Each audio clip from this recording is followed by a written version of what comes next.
Donc du coup, je me présente assez rapidement. Je m'appelle Abel Rabera, je suis gestionnaire international de patrimoine et mon objectif depuis quelques mois, c'est d'expliquer le Bitcoin et l'intérêt de Bitcoin dans la gestion de fortune.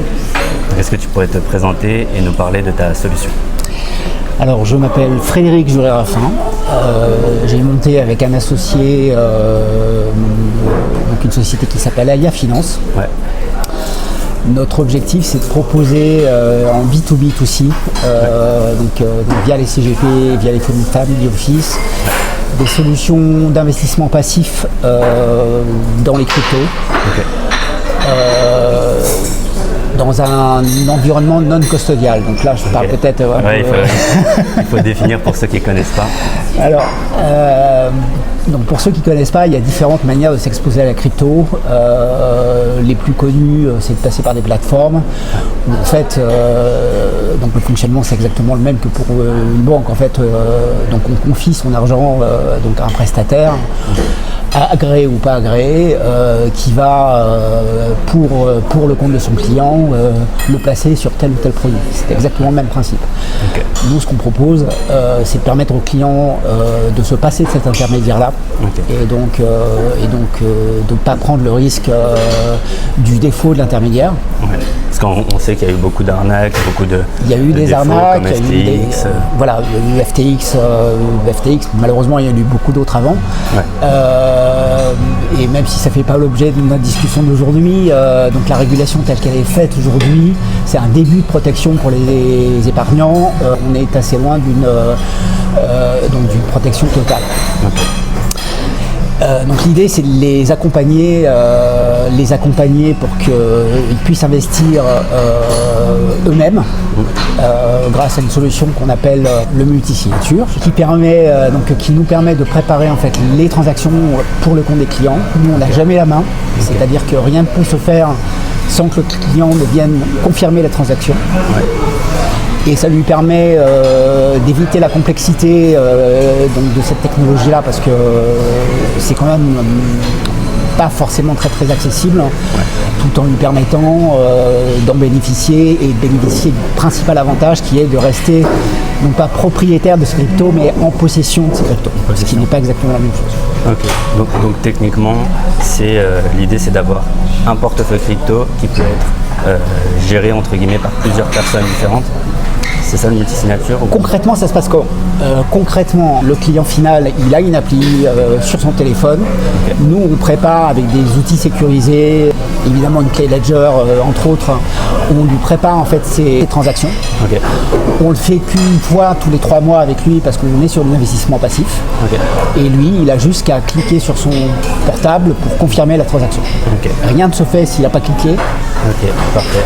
Du coup, ça fait combien de temps que vous travaillez sur ça? Nous, on a créé la boîte il y a un peu plus d'1 an maintenant. Le produit, dans sa version finale, il était en test depuis à peu près 8 mois. On a lancé la commercialisation il y a 2 ou 3 mois maintenant. Okay. Voilà. Tout en sachant que nous, on s'adresse exclusivement aux intermédiaires financiers. Okay. Parce qu'on considère que chacun a son métier. Chacun son job.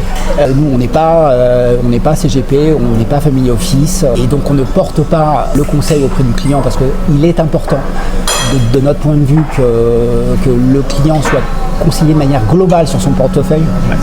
Et nous, on n'a pas vocation à faire ça.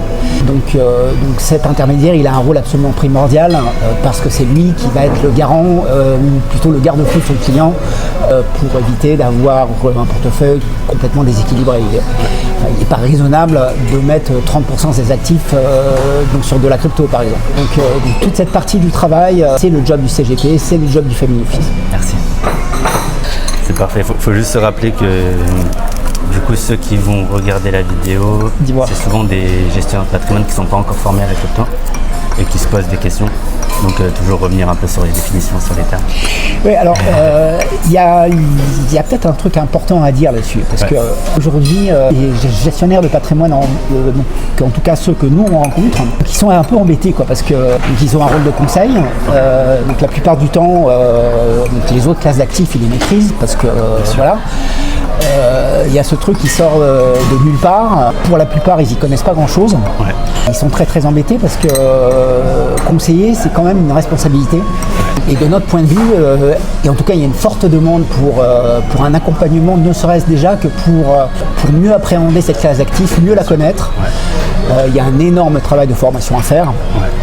Nous, on a notre solution, mais on est aussi énormément dans l'accompagnement parce que évidemment qu'on ne va pas avoir des CGP qui vont venir travailler avec nous s'ils ne comprennent pas le produit qu'ils conseillent. Donc la première phase, donc la plus importante, c'est de leur donner suffisamment d'informations sur les dangers de la classe d'actifs, sur les précautions à prendre, sur les niveaux de volatilité qui doivent se gérer. Parce que bien évidemment qu'ils ne vont pas conseiller donc à leurs clients des produits qu'eux-mêmes ne comprennent pas. Bien sûr.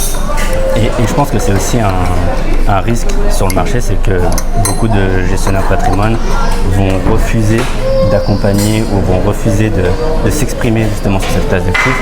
Et du coup, il y a beaucoup de clients qui vont se retrouver face à eux-mêmes vis-à-vis de leur investissement crypto. Et les risques ils sont énormes, le nombre d'arnaques qu'il peut y avoir. Et en fait, ils vont perdre plus. Mais il y a un double risque. C'est-à-dire il y a un double risque. C'est-à-dire que la plupart de leurs clients, quand ils ont déjà investi, ils passent directement par des plateformes. Clairement.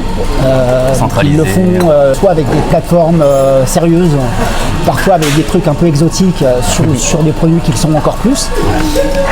Donc ça, c'est le premier risque. Je dirais que ça, c'est le risque pour le client final. Le risque pour le CGP, c'est de perdre ses clients en force. Bien sûr. Parce que des CGP qui vont se mettre à la page, il y en a, il va y en avoir de plus en plus. Ceux qui ne maîtriseront pas ça risquent de les voir partir. Donc risquent de les voir partir dans la globalité de ce qu'ils gèrent sur le patrimoine d'un client.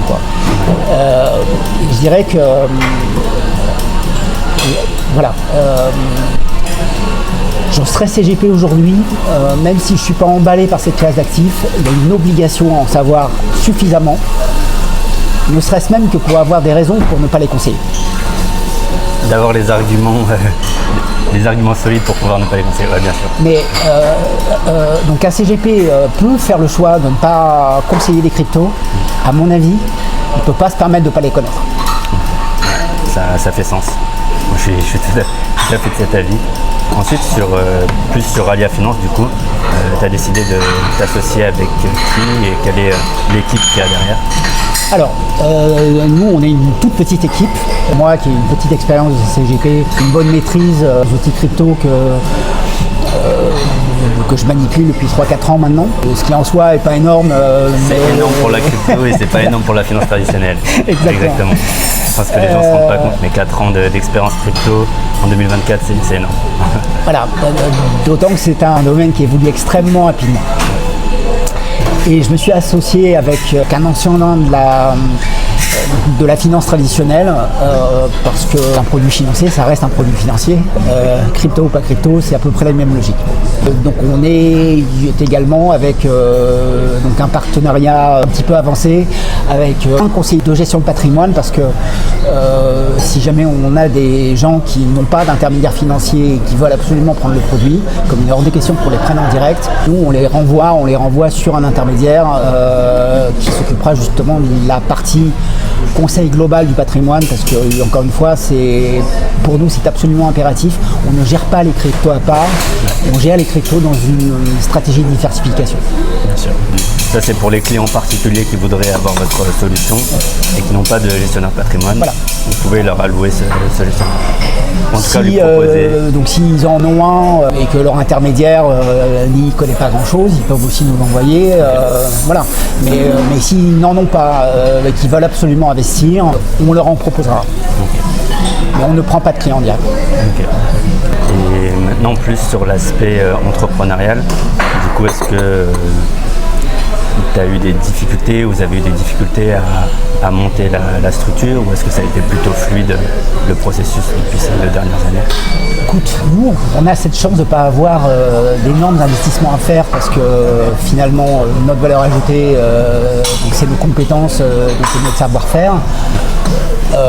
On s'appuie sur des technologies qui existent déjà, on s'appuie sur des protocoles qui sont éprouvés. On passe par un outil de multisignature qui s'appelle Safe et qui a un cours de plus de 100 milliards et qui n'a jamais été hacké. Enfin voilà, on n'a pas eu d'investissement à faire, donc pas de capitaux à aller chercher. Je dirais que ça s'est passé de manière assez fluide et on a pu se permettre aussi de prendre le temps de bien comprendre le besoin. Okay. Et prendre le temps aussi de tester le produit et surtout d'avoir les bons protocoles de sécurité pour être absolument certain que ce qu'on proposait soit pas exempt de risque, parce qu'il y a toujours des risques dans la crypto, mais des risques qui sont vraiment maîtrisés. Et la prochaine étape pour vous, comment tu vois les prochains mois, les prochaines années à venir? Je dirais que là c'est un peu la course, parce que donc on sait tous à peu près comment ça se passe, hein.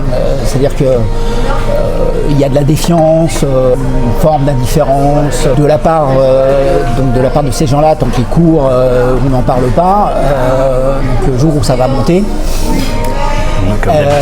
comme d'habitude, tout le monde voudra monter dans le train. Et pour être prêt à ce moment-là, il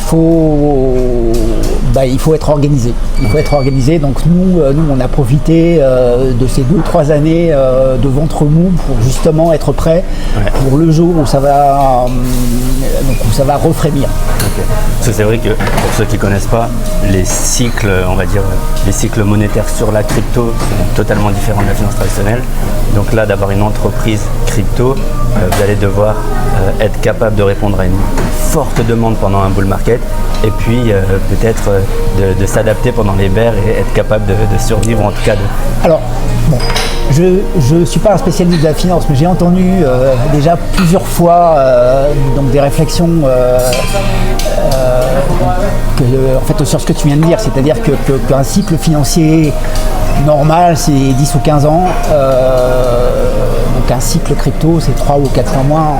Et il y a une telle volatilité que tu vas, en 3-4 ans, tu vas connaître à peu près autant de situations qu'en 15 ans dans la finance traditionnelle. Ouais. Tout est accéléré. Ouais. Tout est accéléré et tout est beaucoup plus violent. Les montées et les descentes. Bien sûr. Je ne sais pas si tu vas finir sur quelque chose. Je sais pas de dernière question. Oui, je voulais finir sur quelque chose parce que moi, ce qui me paraît extrêmement intéressant dans ta démarche et ce qui m'intéresse dans ta démarche, Abel, c'est qu'on a besoin de gens comme toi qui font de l'éducation. Je pense qu'on a véritablement besoin de gens comme toi pour que les intermédiaires puissent avoir les bonnes informations et en sachent suffisamment pour pouvoir prendre des décisions en conscience lorsqu'ils proposent quelque chose et qu'ils ne le proposent pas. C'est absolument impératif et ça, vraiment, ça manque. Il y a vraiment un énorme besoin d'information, de formation de tous ces gens qui ne connaissent pas la classe active. Ok, merci beaucoup. C'était cool.